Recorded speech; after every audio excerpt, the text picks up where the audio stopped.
Welcome to the facts behind. मैं हूं अतनु और आज हम लोग डिस्कस करेंगे कुछ दिन पहले दिल्ली एयरपोर्ट में जो जीपीएस स्पूफिंग हो रहा था इसको लेके।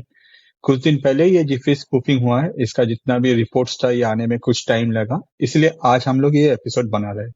आज हम लोग इस एपिसोड में डिस्कस करेंगे कि ये जीपीएस स्पूफिंग होता क्या है, किसने ये जीपीएस स्पूफिंग किया है, कौन कौन सा कंट्री इसके पीछे है,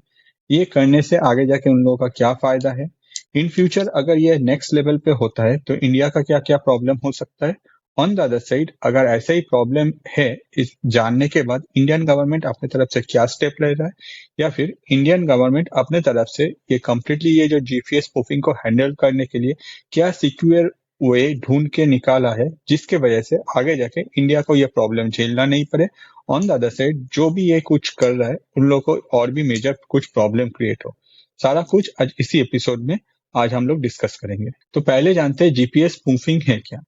जो डिवाइस जीपीएस का डेटा हम लोग के सामने पेश करता है वो अपना ये जो डेटा है वो एंटीना के द्वारा कलेक्ट करता है, और ये जो एंटीना है ये इधर कोई सैटेलाइट से या फिर कोई दूसरा डिवाइस से ये डेटा कलेक्ट करके हम लोग के सामने लाता है। जब सैटेलाइट से जीपीएस डिवाइस अपना सिग्नल लेता है और ये सिग्नल लेने के बीच में अगर कोई दूसरा डिवाइस अपने तरफ से कोई स्ट्रॉन्ग सिग्नल जीपीएस डिवाइस को भेजता है, या फिर जो भी डिवाइस जीपीएस डिवाइस है वो हमेशा जो स्ट्रॉन्ग सिग्नल रहता है उसी में कनेक्ट होता है, जिसके वजह से कभी कभार देखा जाता है कि डिफरेंट डिवाइस के द्वारा जीपीएस सिग्नल जनरेट करके डिफरेंट जीपीएस सिग्नल को भेजा जाता है, और यही सिग्नल जीपीएस डिवाइस लेने के वजह से वो अपने तरफ से डिफरेंट जो डेटा वो पब्लिश करता है। तो प्रेजेंटली जो दिल्ली एयरपोर्ट में हुआ उसमें ये पता चला कि जीपीएस के द्वारा स्पूफिंग करके different type of information publish किया जा रहा था, जिसके वजह से जो सिविलियन जो फ्लाइट्स थे उन लोगों को काफी प्रॉब्लम हो रहा था, और इसको आगे जाके रिपोर्ट किया गया। ऑन द अदर साइड अगर देखा जाए, जैसे मेरा दूसरा क्वेश्चन था कि इसके पीछे है कौन। हम सबको पता है कि इंडिया में अगर ऐसा कुछ होता है तो दो कंट्री इसमें इन्वॉल्व रहता है। सबसे पहले जो है वो है पाकिस्तान और दूसरा है चाइना। ये पाकिस्तान के द्वारा लो कॉस्ट सब कन्वेंशनल एसिमेट्रिक डॉक्ट्रिन है। मतलब पाकिस्तान अपने तरफ से ऐसा सिग्नल स्प्रेड करके आगे जाके इंडिया में कुछ प्रॉब्लम करने का क्रिएट कर रहे हैं। देखा जाए तो ये एक नॉन कन्वेंशनल स्मॉल स्केल वार है जिसमें पाकिस्तान अपने तरफ से बहुत ही कम खर्चा करके, इसके लो कॉस्ट इसलिए कहा जा रहा है क्योंकि इसमें सिर्फ टेक्नोलॉजी यूज होता है। On the other side Pakistan को ये सारा काम करने में जो हेल्प करे वो है चाइना, क्योंकि पाकिस्तान का इतना जो टेक्नोलॉजी है वो हाई फाई नहीं है, हम सबको पता है।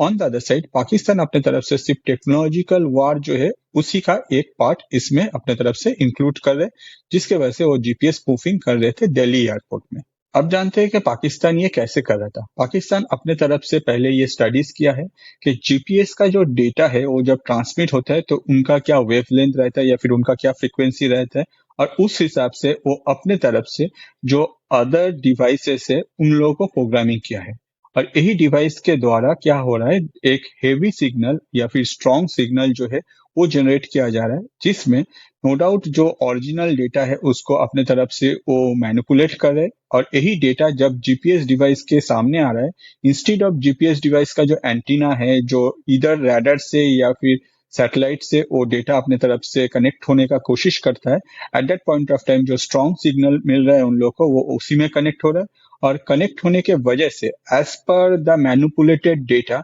वही डेटा वो आगे जाके पब्लिश कर रहा है, जिसके वजह से अगर देखा जाए बहुत सारा प्रॉब्लम हो रहा है। स्पेशली जो टारगेट किया था वो है आपका सिविलियन जो फ्लाइट्स थे उनके ऊपर। हो सकता है कि वो लोग अपनी तरफ से जब लैंड करने जा रहे हैं at that point of time जो उन लोग को डिफरेंट लोकेशन शो किया जा रहा है या फिर उन लोग को डिफरेंट इन्फॉर्मेशन प्रोवाइड किया जा रहा है, जिसके वजह से बहुत सारा का जो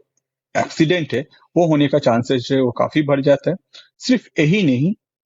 एक और पार्ट है इसका जिसमें हम लोग को देखने को मिल रहा है कि पाकिस्तान ये सब कुछ जो कर रहे हैं ये पाकिस्तान के द्वारा पॉसिबल नहीं है, जिसके वजह से पाकिस्तान अपने तरफ से जब ये सब कुछ कर रहा है, ये जो टेक्नोलॉजी है पाकिस्तान यूज कर रहा है जीपीएस स्पूफिंग करने के लिए, वो चाइना के द्वारा भी पाकिस्तान को हेल्प किया जा रहा है इसमें। तो अब जानते हैं कि ये सब जब हो रहा था तब इंडियन गवर्नमेंट अपने तरफ से क्या स्टेप लिया।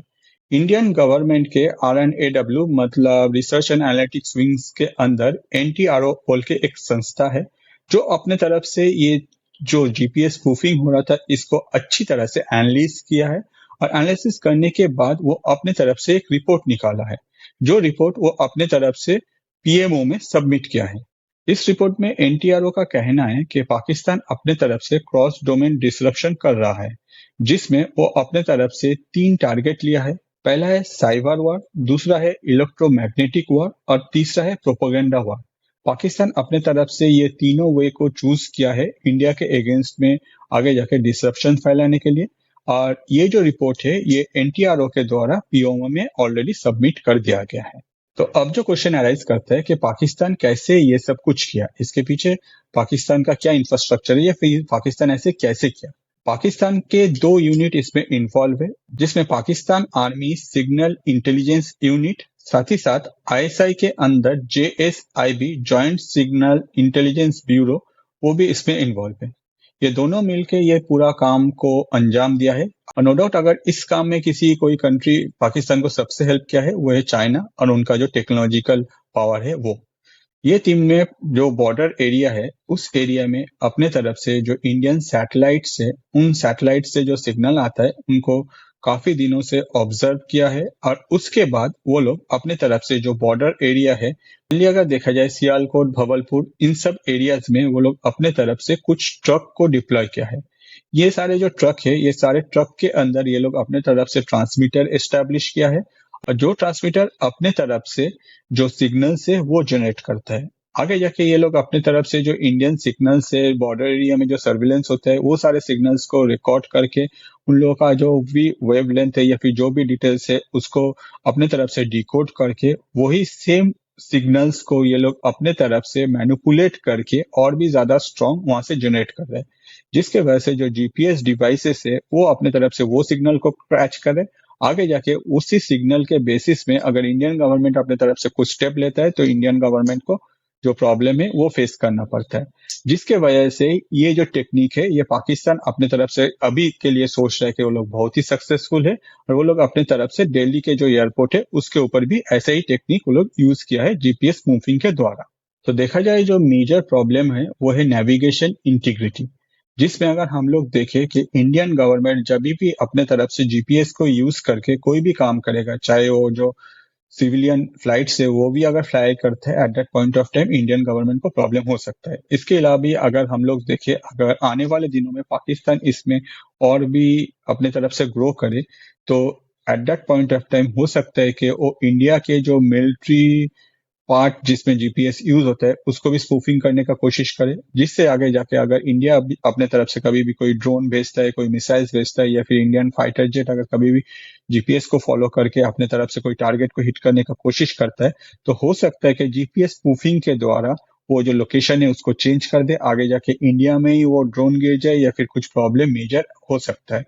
तो आप पूछेंगे कि इसका सोल्यूशन क्या है। ऑब्वियसली अगर इतना बड़ा प्रॉब्लम है तो इंडियन गवर्नमेंट कुछ ना कुछ तो सोल्यूशन अपने तरफ से ढूंढ ही लिया है। एनटीआरओ का कहना है इसका जो सोल्यूशन है वो एनटीआरओ ने अपने तरफ से पहले ही ढूंढ लिया है, जिसके back trace and burnout technology कहा जाता है। इसमें क्या होता है, इसमें एनटीआरओ के तरफ से एक ऐसा टेक्नोलॉजी डेवलप किया गया है जिसमें अगर कहीं कोई भी लोकेशन में जीपीएस स्पूफिंग होता है वो अपने तरफ से इसको ऑब्जर्व करता है, फिर इसको एनालिसिस किया जाता है। फिर इसका एनालिसिस करने के बाद एग्जैक्टली कौन सा लोकेशन से ऐसा कोई सिग्नल जनरेट हो रहा है या फिर कौन सा लोकेशन से ये सब कुछ किया जा रहा है या फिर कौन सा सैटेलाइट यूज हो रहा है ऐसा जीपीएस स्पूफिंग के यूज करने के लिए, ये सब कुछ बैक ट्रेस किया जाता है। जिसमें अगर देखा जाए हम लोग दो तरह का स्टेप ले सकता है, एक है सॉफ्ट स्टेप, दूसरा है हार्ड स्टेप। सॉफ्ट स्टेप क्या? सॉफ्ट स्टेप यही है कि जो जीपीएस स्पूफिंग कर रहे हैं ये सारा जो डिवाइसेस है इनको जैम कर दो, जिसके वजह से ये लोग अपने तरफ से ये जो सिग्नल जनरेट कर रहे हैं ये अपने तरफ से ये सिग्नल जनरेट नहीं कर पाएगा। हार्ड स्टेप क्या है? हार्ड स्टेप है जो भी लोकेशन से ये जो जीपीएस स्पूफिंग किया जा रहा है या फिर ऐसा जो सिग्नल जनरेट हो रहा है, फॉर एग्जांपल जैसे मैंने आपको कहा कि बॉर्डर एरिया में डिफरेंट ट्रक्स जो है वो अपने तरफ से जो सिग्नल ट्रांसमीटर है वो लेके रोका हुआ है, उन लोग के ऊपर आप जाके हार्ड हिट करो। इसके अलावा भी अगर देखा जाए एक और ऑप्शन है जिसमें हम लोग देख सकते हैं कि हम लोग को मल्टीपल नेविगेशन सिस्टम यूज करना पड़ेगा। सिर्फ जीपीएस के भरोसे हम लोग बैठ नहीं सकते, आगे जाके in future not only military, अगर देखा जाए सिविलियन एयरक्राफ्ट में भी या फिर जहां हम लोग सिर्फ जीपीएस यूज कर रहे हैं उसमें हम लोग को मल्टीपल नेविगेशन सिस्टम यूज करना पड़ेगा, जिसके वजह से अगर सिर्फ पाकिस्तान अपने तरफ से जीपीएस स्पूफिंग करता है, या फिर हो सकता है कि वो लोग अपनी तरफ से जितना भी कर रहे हैं उसमें 1% भी अगर सक्सेसफुल हो जाता है, at that point of time हम लोग के पास ऑल्टरनेट ऑप्शन रहेगा। हम लोग वही ऑल्टरनेट ऑप्शन के वजह से हम लोग का परफेक्ट जो डिसीजन है वो ले पाएंगे। आगे जाके इसका जो सोल्यूशन है वो हम लोग को मिल जाएगा।